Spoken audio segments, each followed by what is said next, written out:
The Vedic concept of Nada Brahma describes a universe constructed entirely from vibration. In this ancient framework, sound is the literal substance of existence, the primary force from which the manifest world arose. Myth tells of the sage Narada Muni discovering this divine music.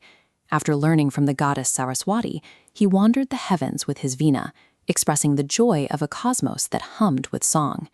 Music functioned as the foundational energy of creation, the sonic architecture sustaining the physical galaxy. To harness this energy on Earth, Udgatri priests codified sound into strict ritual structures. At fire sacrifices, they chanted the Sama Veda, turning sacred Sanskrit into precise, descending melodic verses intended to invoke the forces of the universe. These priests established the 7 fundamental notes: Sa, Re, Ga, Ma, Pa, Da, and Ni. They pulled these pitches from nature. Sa mimicked the peacock, Re the calling bull, and Ni the trumpeting elephant. The scale was a sonic map of the animal kingdom. Despite its natural roots, this music remained locked away. For centuries, these complex systems were restricted to trained scholars and Brahmin priests, performed only in the seclusion of temple rituals.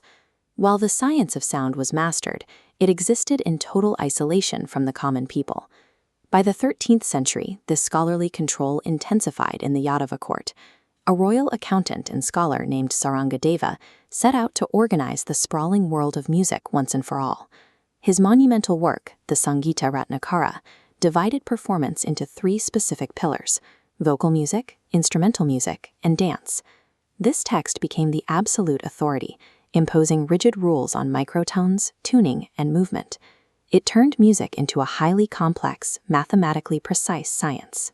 Royal scholars had perfected the theory of melody, but their complex systems functioned like a gate, dictating who was allowed to participate in high art.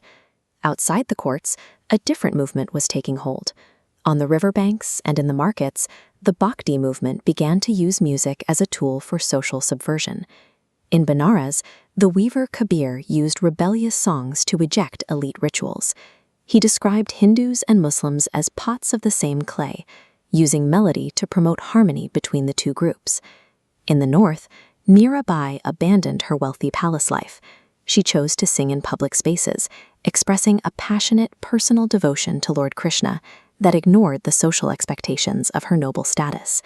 Guru Nanak and his singers, the Ragis, filled gurdwaras with Shabbats. They used music to ground the Sikh faith in a message of universal brotherhood, open to all regardless of caste. Parallel to this, the Sufi movement sought spiritual bliss through music. Qawwali and the physical trance of the whirling dervish allowed seekers to bypass traditional religious structures and seek a direct experience of the divine. By moving from temples to the streets, music became a superpower of the people. It allowed diverse communities to ignore traditional caste boundaries and congregate around a shared devotional sound. In the 16th century, these traditions of technical mastery and spiritual depth met in the legend of Tansen. Born Ramtanu, he was reportedly mute for 5 years, until a single, clear musical note finally escaped his lips.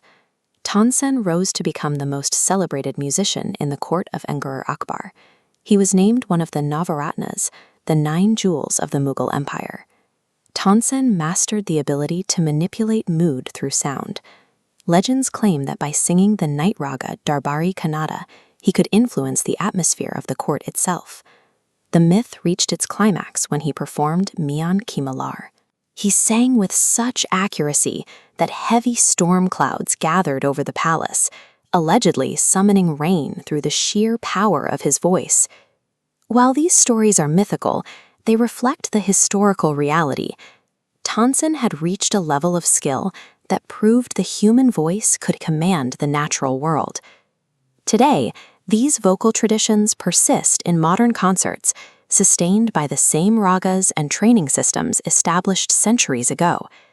These performances demonstrate the survival of a system built by priests, reclaimed by street-level saints, and mastered by legends, ensuring that the ancient science of Indian sound remains a living practice.